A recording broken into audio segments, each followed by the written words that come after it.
Hi, I'm Dr. Almisha Campbell. This is Innovate Exchange, and we are coming to you live from the University of Kentucky in Lexington.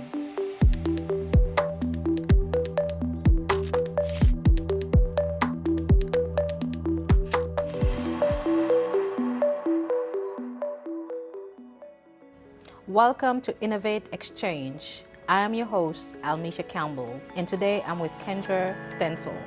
Kendra, welcome. Thank you. Thanks for having me. Oh, you're welcome. You do a lot of stuff here at the University of Kentucky, as I understand it. Can you talk to us about what is it exactly you do? Yeah. So I am a commercialization manager here at UK, and I manage all of our medical devices that come out of the university. So I coach innovators all the way from they have an idea on a piece of paper all the way through they're developing their experiments, they're applying for grants, they're trying to figure out that commercialization path. I coach them. I'm there as a mentor. So I'm pretty much whatever they need me to be in that moment, I am there for them. Awesome. So, how is that for you as you're doing this role, knowing that anything and any type of medical devices could be coming to you and it could come from anywhere? It can come from students, it can come from faculty. How is your, well, describe your day for me. Yeah, so any day is, it's not the same, which is why I love it so much. So it's usually coaching innovators. So right now we have our UXL cohort going on. So we have our innovators that are cycling through that. And so I meet with them to discuss their progress. I answer any of their questions. I work with our innovators when they submit a disclosure to our office. So I listen to see what they have, where it's at in development, and then talk through, what those next steps look like. So I'm on calls with our innovators, but then I'm also on calls with our industry partners, trying to get these innovations partnered with the right person to get them out into the community to provide the most impact. So, you're from ideation all the way down to getting that product to the intended customer for the end user. Absolutely. That's an awesome, place to be in because you get to impact so much of that person's entrepreneurial journey, but you also get to impact, the people that are using this technology, right? Especially the medicines and the devices that are needed to make people more healthier. So for me, like, what is the one thing about this job that gets you most excited to get up in the morning?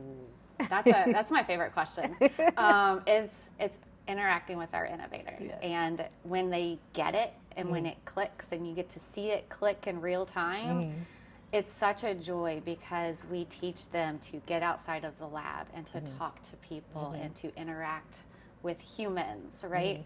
And when they start to come back to us and say, oh my gosh, I learned this today, or I thought that my product was going to go in this direction, but actually I discovered a whole other market. Wow. And they come back and they're so excited, and it kind of just re-energizes them because they get trapped and they get stagnant and then they get discouraged. And so being able to see them work through that and see it all make sense for them is really amazing. So, what is your journey into this field? Because to me, when I look at someone like you that, that goes across the spectrum, and then seeing that you're a mentor also, not just coaching, but mentoring, because we know those are two different things. What propelled you to choose this as your career? So I have a really interesting story. I started here at UK getting my PhD in pharmacology. I was working in the neurospace, looking at psychosocial stress and aging and cognition and all of the fun, fancy stuff that scientists do. And I developed such a severe allergy to the animals that I was working with, and I needed to find something else. And so when Ian McClure came, and Ian McClure, everybody, when he started his journey at UK back in, I think, 2016, he was doing his tour around all of the colleges, and he was actually starting this fellowship program in the office. And he advertised it as an opportunity to bridge that gap between the science community and the business community. And I was like, what the heck? Why not, right? So I applied, and I didn't know that I was going to love it so much, but I fell in love with it because I get to work with my innovators. I get to be in science, but I get to strategize, and I get to talk to other people, and I get to, be the link and be the liaison. And so when I left the fellowship, I was like, guys, mark my word, I'm coming back. And I worked my way back into the office, I think 4 or 5 years later. Yes, so amazing journey. So now you get to work with Tanya Phillip and you can innovate. How does your work intersect with, your licensing managers, your people who are doing the straight up patenting and others within your office? How do they intersect, and how do you work collaboratively with the other members of your team? Yeah, so I think that's where, the soft skills are super important because we do have so many different moving parts. And so having a great relationship with our intellectual property people and having a great relationship with UK Innovate and the people that are making the connections to industry is so important. And just, developing that relationship as colleagues, but also as friends, someone that I can just pick up the phone and be like, hey, I need this. Can you help? It's so important, and that's what I've been able to do, and I think that's why it's been so successful. I mean, even with Serenity, where our portfolios overlap, it's so important to have someone that gets it, and we understand our strengths and how we can complement each other, and I think that that's been super important in how we have been so successful. Yeah. So our community, tech transfer community, was introduced to Serenity about 2 years ago, and the work she's doing here at the UK with social innovation. How do you two work together? Talk to me about a typical working relationship that you have with her and how that helped researchers here at your campus. Yeah. I think we got lucky that we meshed so well together, so our personalities just clicked. But then there was also a deeper understanding. So when she came to the office, she had never been in tech transfer. So it started out as a, hey, can you answer these questions? And then it developed into something more. And when we started to see that some of the portfolio actually belonged to her, we started that transition, and I saw the value that she brings to the community and the strategy that she brings. And I started to get innovators that had more of a social lean to them.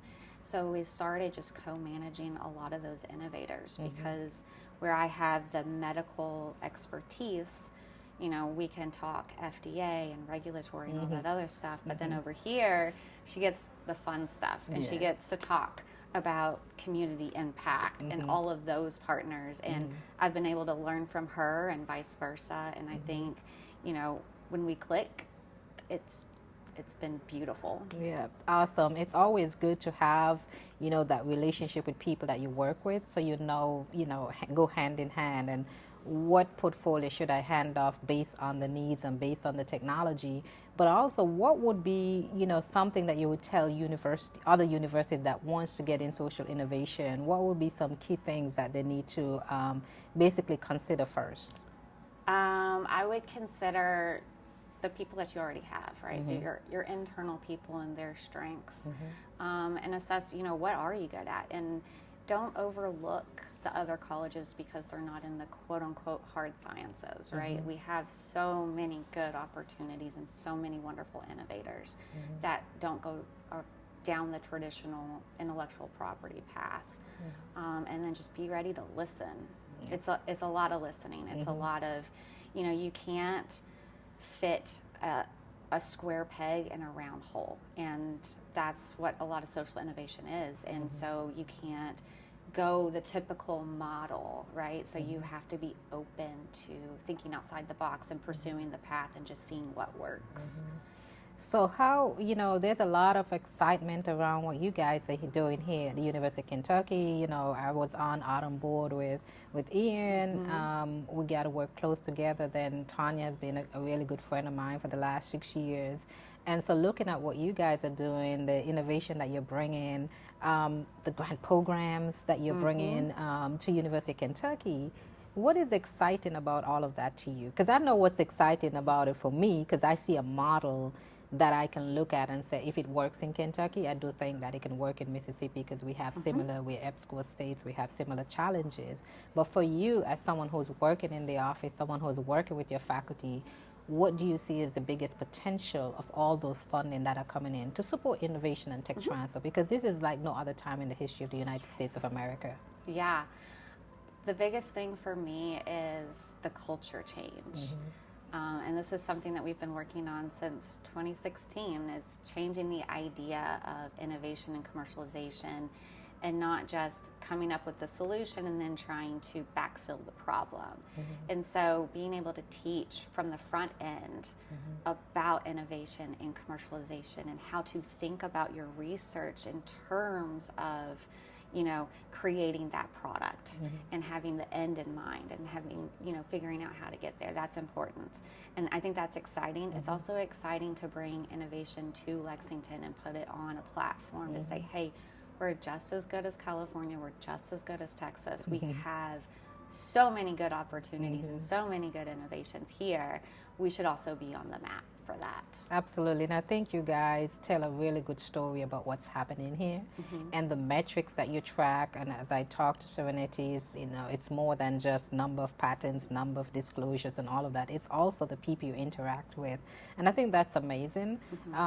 What would be one thing that you would want people to know about the entire ecosystem that you would think would inspire them to engage in this type of work? I would say that we don't like to just go with the flow and like do the typical model, right? Commercialization isn't about monetization, and that's something that, you know, Serenity has been able to push and inspire innovations, and it's true. And so when I interact with a lot of the College of Medicine people, and they just want to impact the community, and they don't necessarily have a device, they may have a training program, they just want to get it out, and they just want to impact as many people as possible. So we always start off with, commercialization is not monetization. We can get it out, we can be impactful, and we don't have to generate millions and millions of dollars off of this. We're not in it for that. We really, truly want to impact the world and our community. And so that, I think, is inspiring, and it makes people hopefully want to work with us and engage with us to see, okay, they're not just out for the money and the patents and everything like that. They're out for the greater good of the community. And I think we can stop right there. I think that's an amazing message that everyone can take away. Even our administrators listening can understand why we do the work that we do. It's about the societal impact, right? And making sure that every patient that needs a medical device or, you know, medicine, that's able to get it, right? Yep. Thank you so much for being here with us, Kendra. It's a pleasure meeting you. It's a pleasure to you. Thank you for joining us for another edition of Innovate Exchange. I'm your host, Almisha Campbell.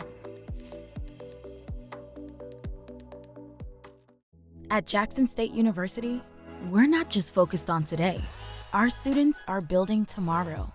The JSU Center for Innovation and Entrepreneurship is redefining education, a vanguard of technological innovation.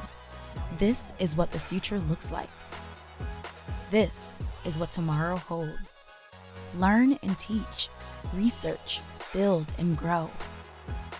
Jackson State University. Become who you're meant to be.